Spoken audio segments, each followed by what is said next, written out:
So today I will be talking about social sources of happiness. And I think two of them are these things: closeness to distance ratios and social acknowledgement. And I'll be looking at interactional situations and rituals using fieldwork in China.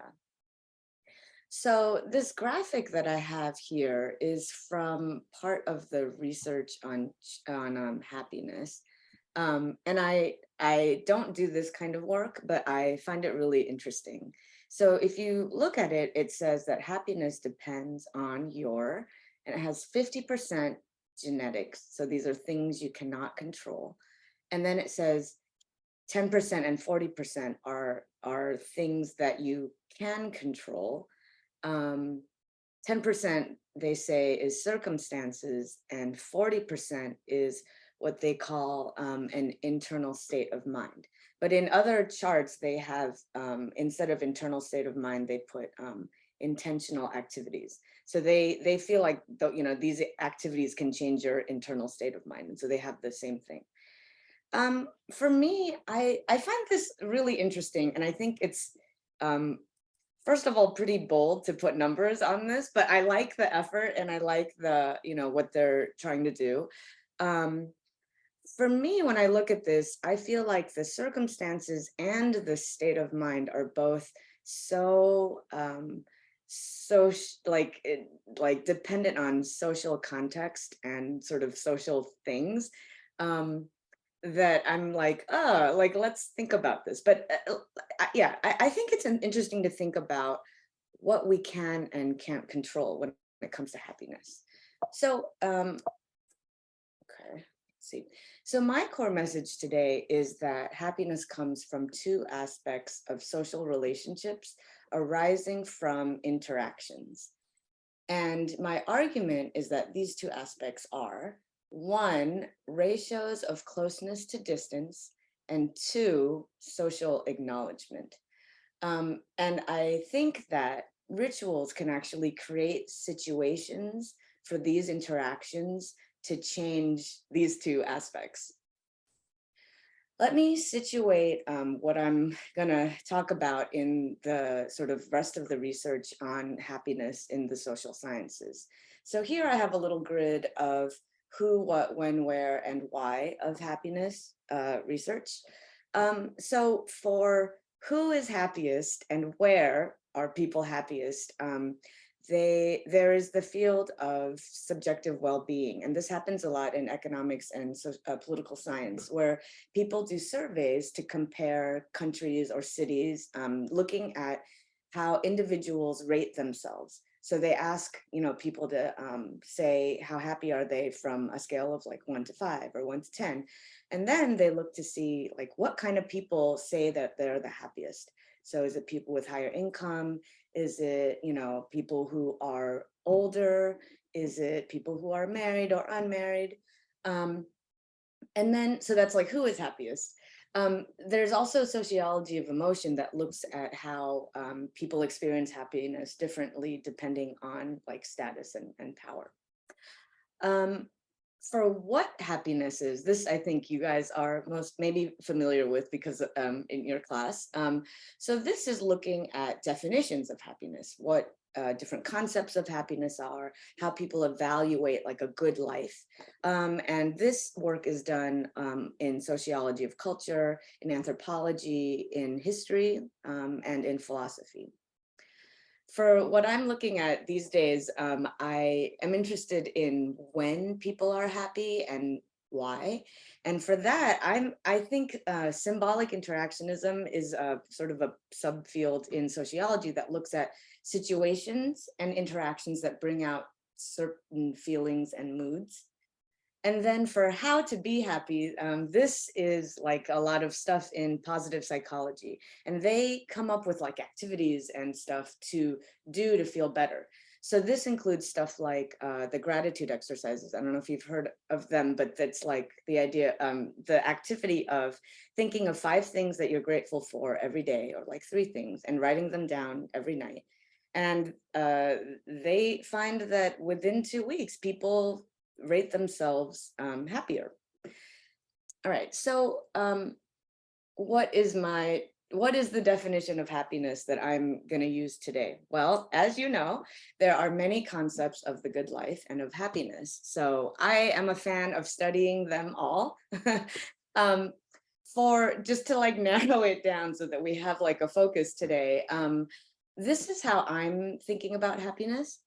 One is feeling good. So this is positive feelings, good mood, pleasure, measured at the individual level. This is this is sort of common in the happiness research. Two is what I'm calling good feeling. And so this I'm thinking of as an emotional response that's characteristic of a relationship or a social situation. So this could be like in this situation or in this relationship, people might say, oh, there's good feeling like between you. This has a moral component. And so let me give you an example of what that might be. So let's say you and your friend go on a hike or like a short trip, and you get there and it's lunchtime. So you packed lunches and you take out your lunch, you're about to eat. Your friend takes out her lunch and it's like ruined, like something's wrong with it. Maybe it was doused with water, or she brought the spoiled food or something. You can't eat that. So you give half of your lunch to your friend. Okay. So when you do that, there's good feeling between you, right? Like she's like, thanks so much, and you're like, yeah, sure, you need food too. But you may be hungry. So you might not feel physically that good because you're like, oh my gosh, I just ate like half the sandwich and I'm still pretty hungry. But you have that good feeling between you. So this is, I have a Venn diagram here because I think most of the time, good feeling overlaps with feeling good, right? Good friendship, good relationship. But sometimes it does not. And so that's an example of what good feeling is. The influences on this argument come from social psychology and ritual theory. So I love the essay. It's a really short essay, The Stranger by Georg Simmel. In it, he says that there is closeness and remoteness in every social relationship, and that these things are not like the absence of the other, but that these things arise through the kinds of interactions people have. He also says that these things really affect how people feel. The second influence that I have, or that I think that inspires me, is Du Bois's work in The Souls of Black Folk. So in it, he has this concept of the veil. And the veil is where someone may be looking at you, but they just see this veil. They see what they want to see or what they think they see or whatever. But they don't necessarily see who you are. And as a result, there is this thing he calls double consciousness, where you're like, well, I know what you see, and I know who I am, but I have to be conscious of both these things. They are not the same thing. In it, like, he conveys how this situation creates some unhappiness. And I think the flip side of it is that when there's acknowledgement of important facts about like yourself or oneself, that leads to well-being. The third thing that I draw on here is this Confucian scholar from 200 BCE, Xunzi, who has this analysis of funeral rituals in his section called Discourse on Ritual. And in it, he writes about how these rituals, these things that are embodied, like the things people do, can alter people's relationships and adjust their emotions. Okay.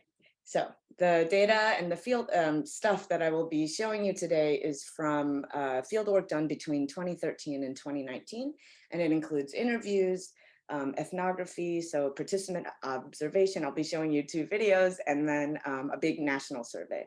All right, so first, the ratios of closeness to distance. So this is drawing on Zimmel, and he has this concept of, the fact that in every social relationship, there is both closeness and remoteness, and that both are there and both are made by interactions. The stranger, the essay that I draw this from is about what the concept of a stranger who comes today and stays tomorrow. What he's talking about, so he was a Jewish man who grew up in Berlin, where there was a lot of anti-Semitism. And when you read this essay, you can feel a really strong sense of unhappiness. He is talking about somebody, and I think from personal experience, who is there, like he lives there, and yet he is treated as a stranger, as if he, weren't from there, and as if, like you don't belong here type of thing. Actually, in the essay, he talks about like traders and like different groups of people, but I read it very biographically, and I think it does come from his experiences.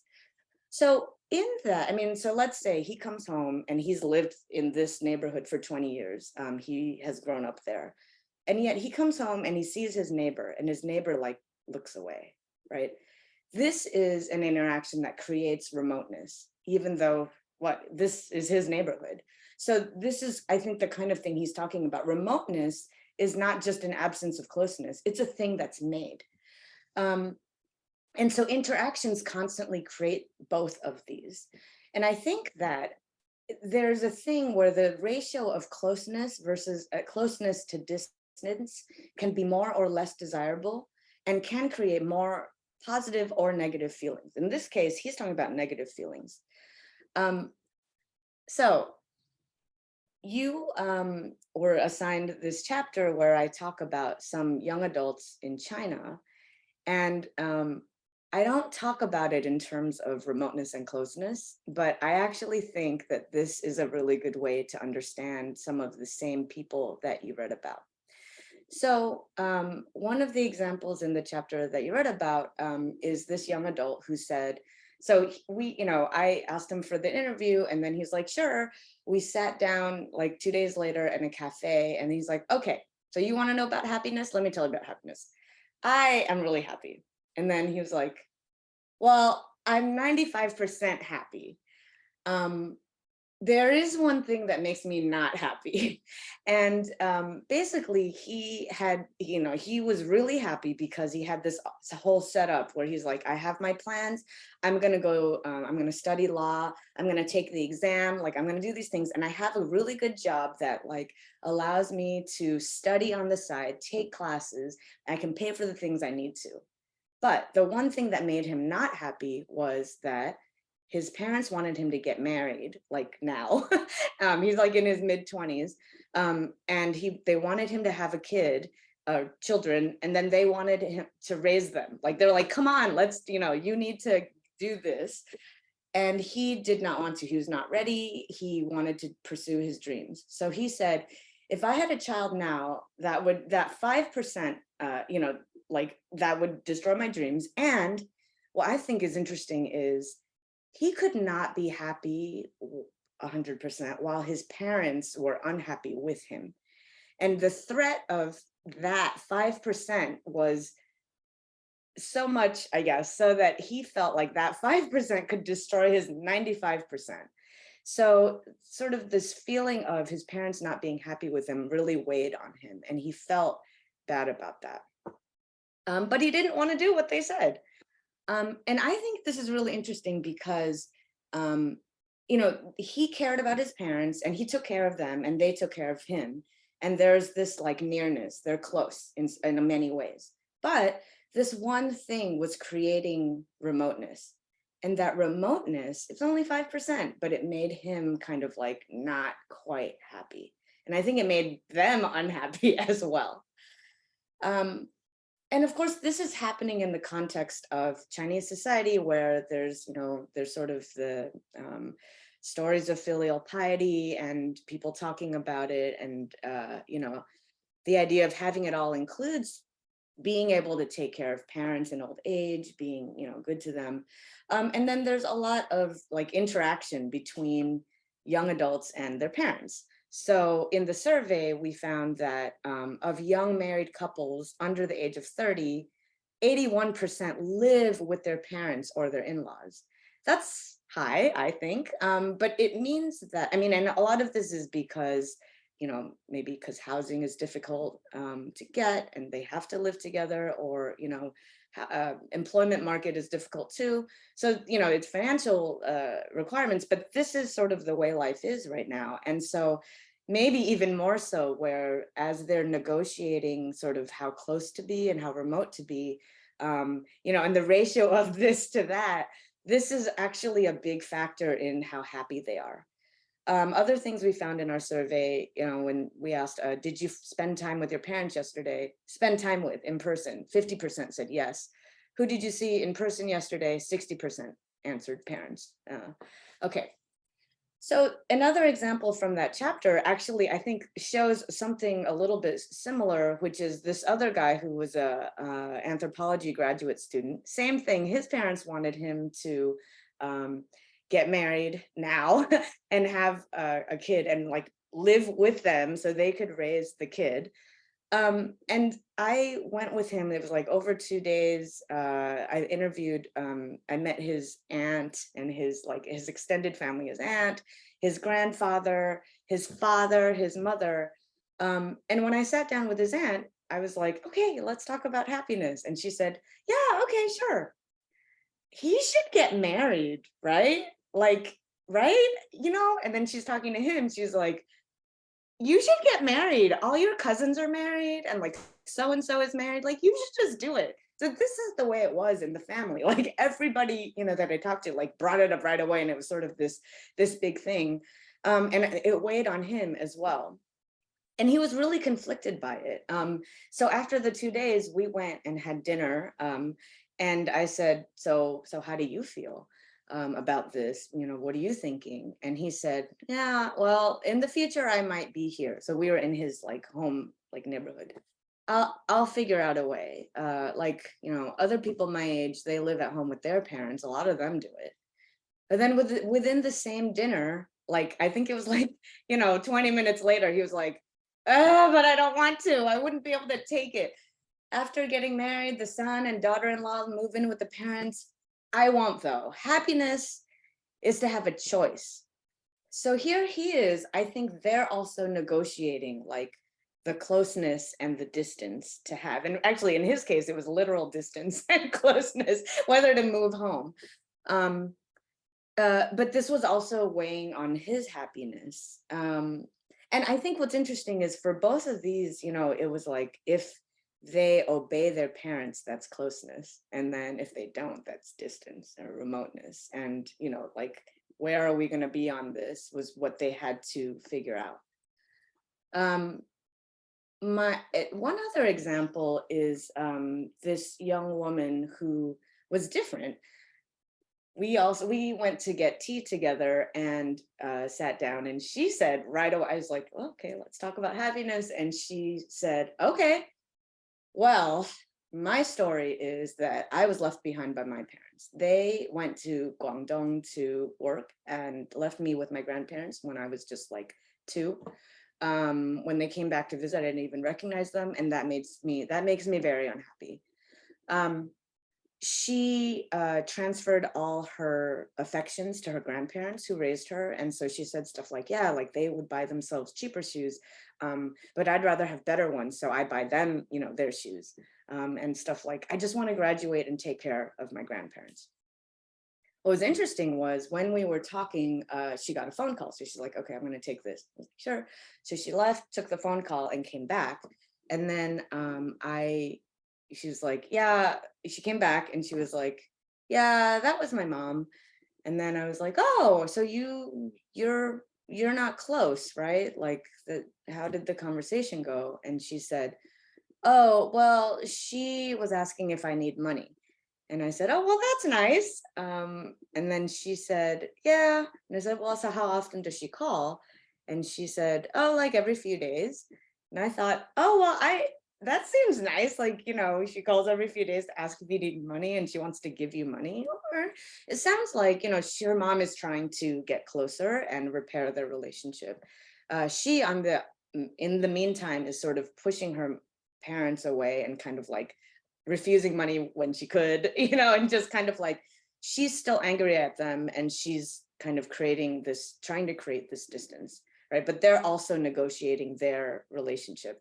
And this is a source of sort of, I think, happiness and unhappiness in their relationships. Okay.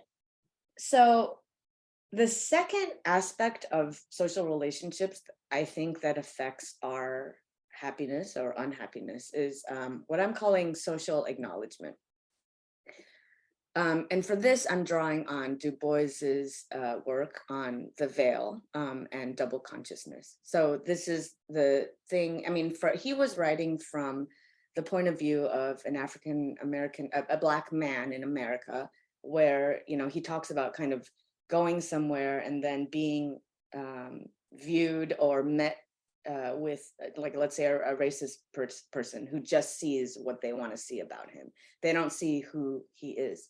And he really shows this sort of sense of when others don't see you as you are, that really if that distorts them in some way, this can be deeply damaging. And so I think I draw from that that our interactions, in our interactions, we kind of need social acknowledgement about the important facts about ourselves. And that when that happens, that results in positive feelings. One of the things that I think actually people might need some acknowledgement for that they don't usually get is the fact of our upcoming death, especially for those who are aging.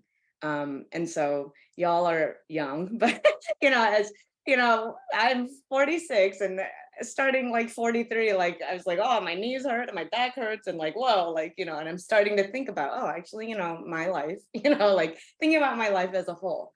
But actually, this sort of very important fact about ourselves doesn't actually get acknowledged usually in everyday life, while most of our lives, I think, because it's not polite, right? Like, it's not like the nicest thing to be talking about, like this, yes, your future, but I think it may be a thing that people actually may need sometimes, because this is like a fact. Maybe like, so I'm thinking like for myself. Okay, so a couple years into the field work, I came across this really interesting thing that happened, I guess, while I was there. So I'm about to show you a video that I took in southeastern China. And I was at a temple, which was one of my field sites. And I was chatting with the sort of temple master and like a few people around. And I had heard, because I was interested in like the good death and like funerals and stuff. I had heard that some people prepare their burial clothing for themselves while they're still healthy. And so I was asking, like, have you heard of that? Or, like, do you know anybody who has done that? And he said, oh yeah, her. And then so I was like, oh, and then she's actually one of my, like, she became like one of my best buddies there. And I was like, oh, you did? And she's like, yeah. What, do you want to see them? And then I was like, yes, please. So she's like, hold on. And she went to get them because she was keeping them at the temple. She came back with this box wrapped in yellow. And then I meanwhile took out my phone and I was like, dude. So what I'm going to show you is her showing us all the things that she has prepared for herself to be buried in. And you can tell me what you think of the emotional sort of tone of this. I mean, you can probably predict what I think it is. Anyway, let me show it to you. Hopefully this will work. Is it working?宝贝，你大的时阵要切，好，我来看嘿，我来看哈，哦，好我看，好我看。哦，无啊，要滴无啊？哦。哦。这个是配，配，真水啊！这个是扣，靠，嘿，哦。我都去到地跳跳开始看。你只有我充电眼呢？你赚点钱。没这个是笑啊！这三个可能。会啊。好啊。这种会都就是水的。不搞这副衫，这个小红包我挂了去啊！我肯抓子啊！我肯抓子啊！这是新买衫裤啦。要穿哦，毋是要穿这，毋是要穿这。脚拢不冲了。拢要穿。哦，内面穿迄，外口穿迄。吼，啊，这咧，这个皮膏啊，水哦，水哦。来看。微信的相片就够看的。哦。微信准备了。吼，所以准备好吼，毋是。我挂了，我挂快挂了。个拢看哦。啊，怎么样？有遐尼济。哎呦，是菜。啊，弟娘要冲面椒，你讲伊。啊，这要冲下底啦。这个挂着来。吼，真水哦。没有，要冲面椒这500面啊。水哦，水哦，水哦。啊，你快结大未？有啊，有结大咯。你这三些啦，4件厝啊3边拢准备好啊。Okay. The emotional tone of this was maybe for me, it was surprisingly happy. Her friends were happy for her. They're like, nice nice package, nice shoes, like cool. She's like, let me show you my earrings, right? And she's like, I'm gonna put them on for you. So this to me was really interesting. And I actually, I heard later that actually there's in this region, and I don't know how widespread this is, but I had heard that for people are familiar with a tradition of preparing burial clothes and then coffins. And then when they do it, they invite people over to look at them and be like, yay, and celebrate. And it's sort of like, this is like I've done well enough to do this and prepare this. I'm preparing for the next step, and people are like happy for them. And so I think this sort of celebratory tone that happened here maybe taps into that, because everyone here was familiar with that sort of mindset. But for me, I thought about how, this is actually a nice, this was impromptu, it wasn't planned, but the parties in the tradition and this were sort of nice opportunities for us to acknowledge this part of her story. And she is like, yeah, I know it's coming up, I'm going to prepare. And we could actually share in it with her. And I thought it was kind of interesting and maybe like an unusual place to find sort of happiness, I guess. Okay, so my third point, I guess, is that rituals can create situations and interactions that adjust or create opportunities for both of these things. So first, I'll talk about how rituals create a situation to adjust ratios of closeness and distance, and then I'll do the other one. For this thing or argument, this is where I draw on Xunzi. So this is the Confucian scholar, where he analyzes a funeral ritual. So in the ritual, he describes how if a parent or grandparent died, they would put the coffin at first in sort of a central location in the house, and then gradually move it outwards, and then eventually to the tomb. at first, and some people still do something like this to various extents, but so the first few days, the coffin is in the house and people treat the dead person as if they were just very sick.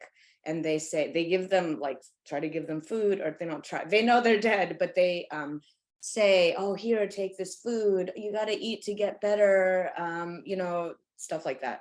So after the first few days of doing this, they start to move the coffin, let's say, to the next room, like further out, and then put objects in the coffin that are something that the dead person would use, but is a little bit different. So for example, like a helmet with no straps.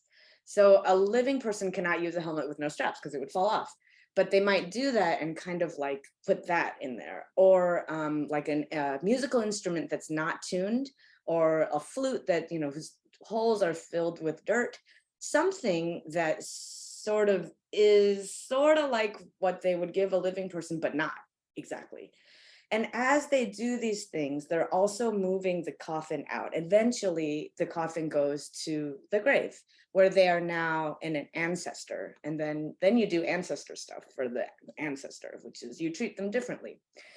In his analysis of the funeral ritual, he kind of treats a person as like, you know, you can know something in your head, like, you know, this person has died, but you don't necessarily feel it or kind of understand the truth in a different way or whatever, until you do these rituals and you do the actions. And then, okay, then you kind of like, oh, I comprehend it on an emotional level.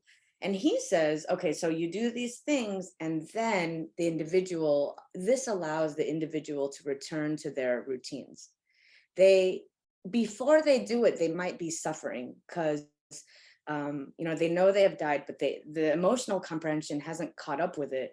And so there's a kind of this like, you know, they need this to be adjusted. After they do the actions, this has been adjusted and they feel okay to return to their normal life. This is his analysis. And I think it actually has some, like, it sounds like some of the neuroscience in psychology that we have today. So Jonathan Haidt has this concept or this analogy of the elephant and the rider. And he says our brains, or our human beings, are kind of like, when we make decisions, it's like a big elephant with a little rider on top. The elephant is our sort of emotional, automatic, visceral brain. And it's like the thing that's like powering, like, you know, it's got all the power. On top, there is a little rider that is like, is our conscious verbal thinking brain. And sometimes the rider can direct the elephant, but really what's powering us is sort of our emotional sort of like knowledge or something. And so it's actually similar because like Shinzi is kind of like saying that, you know, unless you address the emotional aspect of a person, like you can tell them the facts, but they're not going to be well, and they're not going to feel like they can go on, and they may be suffering. So I actually think grave sweeping, which is, you know, where families get together and visit the grave of, like, you know, the dead parents or the dead grandparents every year, does some of this. And actually that these ritual activities also do something, like the way that it adjusts people's emotions is by adjusting the ratio of closeness to distance. So grave sweeping starts off in a way like a visit to any elderly relative. The family gathers together, and then they bring food, and they bring maybe sort of gifts, and, you know, kind of like talk to the dead person. But it's not exactly right, because the food is not eaten by the dead person. They have to use paper money, which is like special money that you buy to burn for the dead person, you know, the spirit. And of course, if they talk to the dead person, there's no response. So I think it's a little bit similar actually to what Shinzi describes in the funeral ritual, in the sense that they there's parts that treat the deceased person as a parent, but then there's aspects that are like, okay, this is not, it's not the same situation anymore. And then eventually, like sort of by the end of it, it's like reaffirming that this person is now an ancestor. So the food is not eaten, like people, put it out, but it's not eaten, of course. So people take it home to eat. Instead of actual money, people burn, spirit money, and they say like, oh, use this money. And then now, instead of like just conversation with like living, as between living people, people can make requests that are kind of like for supernatural help. So there's a little bit of a difference, or you can talk to an ancestor and ask for help with things. And each of these things, I think, adjusts the relationship so that at the end, okay, yes, right, this is an ancestor. I think that actually, when a parent dies, like, so people do this every year. So the rest of your life, you're visiting the grave every year, and it allows for some processing to go on, like, of this relationship and adjustment of that relationship. So this is a video of grave sweeping, and you can see some of the different elements. This is a family in Sichuan. So this is that's a version of the money they're burning for the grandpa. 新型的冥币，你看100元，100元，很搞笑吧？谢谢。对，西装还有衬衣领带一套，还有电话。因为以前有一个很幽默的段子，就是说一个专门卖这。And she's about to tell like this kind of joke, and I really like this joke because it kind of it illustrates how people are negotiating the closeness and the distance, because it's like, do we treat them as a living person or a dead person? And the jokes like activate sort of this like this thing. So here you can see the joke. Can you read the things? Like you can see the words? Okay. 冥币的一个商贩，他就给一个买东西的人说，哎，你给你老爸买个手机，他就好吧，那我买了。然后他说，你还要买一个充电器。那个人说，我为什么要买充电器呢？然后老板就说，你如果不买充电器，他会来找你，他会问你要。再听就乖乖就买。 Okay, right? So you would never buy, I'm going to make the joke not funny by explaining it, but you would never buy a cell phone without a charger for a living person. And then he's like, they like caught you, like you were going to be just getting the cell phone for, without a charger. What, right? But what, we have to deal with this here. Okay. And then here we're going to see what they say to grandpa. And some supernatural requests, which include exams, which you feel like you need supernatural. 姑妈嘴里在念这个祈祷的词，就叫他们祖先现在回来享用这些贡品，然后保佑后辈子孙，对 ，become lucky。你们妈就今天给你们上坟了，你们妈就都在这儿吃，公妈妈，你们妈就都在这儿吃，叫他们都在这儿吃来喝。你们妈在这儿拿钱，拿了钱嘛，在这儿来拿钱，拿到钱嘛，你们就去耍，你们嘛看到我们嘛都看到这些孙儿孙女儿，这些外孙女些嘛，啥子嬷儿都在这儿去嘛，你们看在我们大家都在这儿，然后叫他。 他们悄悄的来享用贡品，就悄悄的走，不要来打扰这个活着的人，因为这个阴间的人打扰着活着的人，就死去的人死者这个灵魂不能打扰我们，打扰我们就会生病这些。保佑高德亮，高丹，保佑啊！全部保佑哎！整个家族嘛，你对，要保佑我们嘛。 今年嘛，都多挣点钱，生意好点，明年子嘛，我们再起来。要保佑对，要让这个祖先保佑我们涛涛的所有的人。上班嘛，平平安安的，嘛工作顺序，保佑员工嘛成绩好。对，现在就让我在保佑我成绩好。祈祷。So there's some, so the closeness is like, hey, we're here to visit. The remoteness is a little bit, you can, I don't know if you noticed, she's like, yeah, there's a little fear, you know, like you don't like make us sick, you know, and of course some of the things that I already talked about, but then also this sort of new kind of ancestor relationship, and so it reaffirms sort of the change. And so what you just saw is in the context where most people go, although not everybody goes every year. So Grave Sweeping Day is now an official holiday, and it was made a public holiday after not being like not official in 2008. I think I understand it as basically people were like skipping work, and there was like massive traffic anyway on Qingming like every year or around then, and so the government decided, okay, let's just make it a public holiday. But it does also sort of it works well with sort of the current emphasis on like Chinese tradition and Chinese sort of culture, and we're proud of it and stuff. So I think that works in its favor in a way. So let's see, right.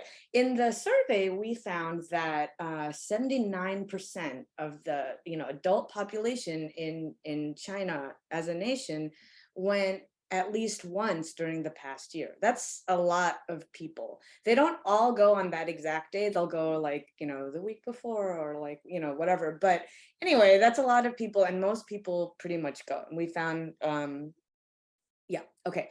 So this is something that everyone's doing, and I think that's actually pretty interesting, because it makes me think about like what gets adjusted, and maybe these things are kind of helpful for people as they sort of process their grief and also their relationship with their parents. Okay, so the ritual for social acknowledgement that I will just bring up very briefly here is actually that burial clothing one. I think actually that, so this woman said, it's a happy thing. Everyone does it. I've had mine for more than 10 years. It's a ritual for some people. In my fieldwork, I found 30 people who had either prepared their burial clothes or had asked their adult children to do it for them. And I think that like, it's a thing that even if you don't have the party, it's a thing that still often allows people to acknowledge this important fact about oneself. So this guy's, this is an official in Yunnan who was, when he retired, he basically kind of hinted to his children who were already adults, when they came home for New Year's, he was like, hey, like, I'm thinking about burial clothes and coffins, like kind of hinting at them. And then they took the hint, and they coordinated to buy them for him and his wife, their mother and father, and also coffins. And then in the next festival, they brought it home, and he was super proud. And in his village, people show it to people. So he told people, and he could say, oh, my children are so filial. I heard other, examples where people are like, oh no, I don't show anyone. But they still had their children do it. And it was like, there was one where somebody brought it, and it was like the son brought it to his father, and then they went and had dinner, and it was this this nice occasion. So anyway, I think that's something that people can do. Okay, so my argument has been that two aspects of our social relationships affect how we feel. One is the ratio of closeness and distance, and whether that is what people want.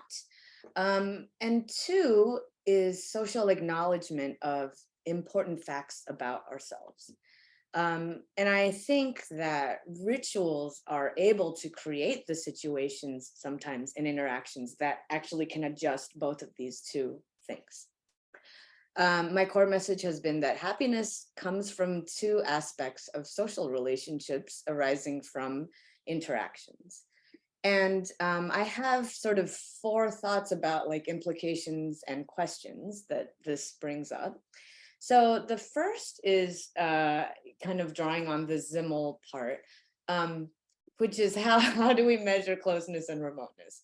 What I have talked about here is like these adults, young adults, and then their parents, and they're like, I don't want to do what you say, but oh, like what, you know, and I can't be happy either. And sort of this, like, it's a difficult thing, but it obviously that is not very precise at all. And I'm just thinking, kind of looking at like what's happening. I don't know how to measure, you know, what that is. And also I think it changes, or it's like, it's variable. So in those examples, well, not all 3, because the young woman, it was a different situation, but for some situations, people, you know, let's say parents and adults want the, parents and their children want obedience, and that's closeness. But in others, that's not required. And so closeness is more like, oh, I share my feelings, or something else. So it's qualitatively different for different relationships.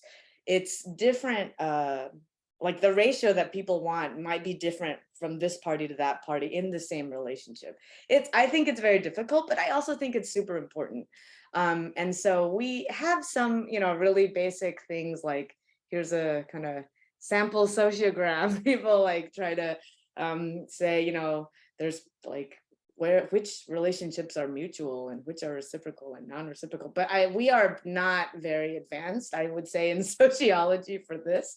And I think it's something we maybe could work on, and also is important for understanding happiness. My second sort of implication, I think that I want to bring up, I think is, I think it's kind of fun or interesting to think about finding happiness in unusual places. Like I think there's happiness in these mourning rituals, like grave sweeping.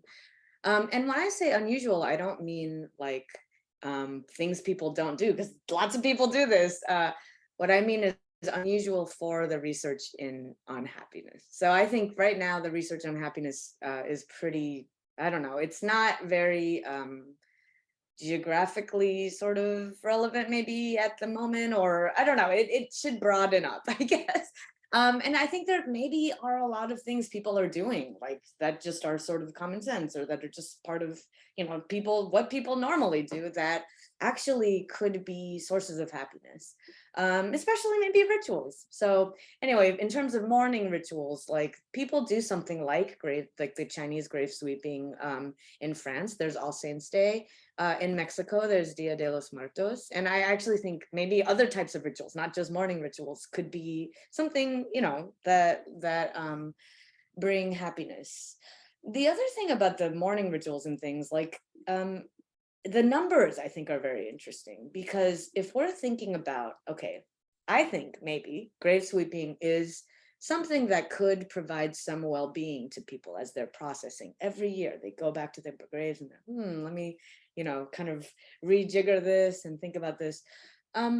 So these are really big numbers. I did sort of a really rough calculation of like many societies that do something like this, and I came up with 2.9 billion people worldwide in different societies that do something like this. And I actually think that's a low estimate. But anyway, what does that mean for how we think about, like, okay, if this is creating well-being and a lot of people do this and it's regular, how do we think about well-being then, or happiness? Like, this is probably not accounted for in the way many measures. And I just think it's important. Okay. A third implication is the question of what kinds of social acknowledgement people need. And I think this thing about the, you know, acknowledging somebody's death, that's probably unusual, or I don't know, like I haven't heard it talked about necessarily. But I think there's probably many kinds of social acknowledgement that people might need and that could bring about their well-being. So, you know, that's a third one. Okay, and then the final one is, I am thinking about happiness in this way. I think most of the research looks at feeling good, okay? I am also now looking at good feeling, you know, which arises in or is a characteristic of social relationships and may not always entail feeling good. And so I think for me, I'm thinking about when and where good feeling arises. Like, you know, so I think there are 2 places like good feeling arises when the ratio of closeness to remoteness is right. Okay, good. Like here this is what we want. This is good. Feels it's a good it's happiness. And social acknowledgement. Yes, I've been acknowledged these important things about me. I think that brings about some good feeling between, the people who the person who's acknowledging and the person who's receiving the acknowledgement. I don't know where else where else does this happen? I was just like, I guess maybe acts of service and sacrifice, maybe verbal praise, good feeling arises. I don't know. But anyway, it's a whole question that I've only started to think about. And that is it. Oh, yeah. And so back to this, yeah, I think circumstances, internal state of mind are good.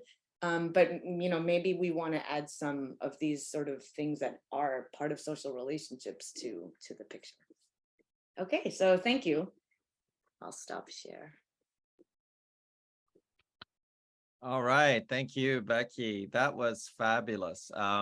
Really, really fascinating, and such a great add-on to what we've been doing so far. So we've seen that chart already, and yet you gave a really, I think, very distinctive and I think a creative and very useful way of interpreting that right side of that chart that also fits in with what we're kind of trying to do here, and that is really look at the social side of those things. And I think drawing out that in a very, I love the way you use Semmel and Dubois, and students do have questions.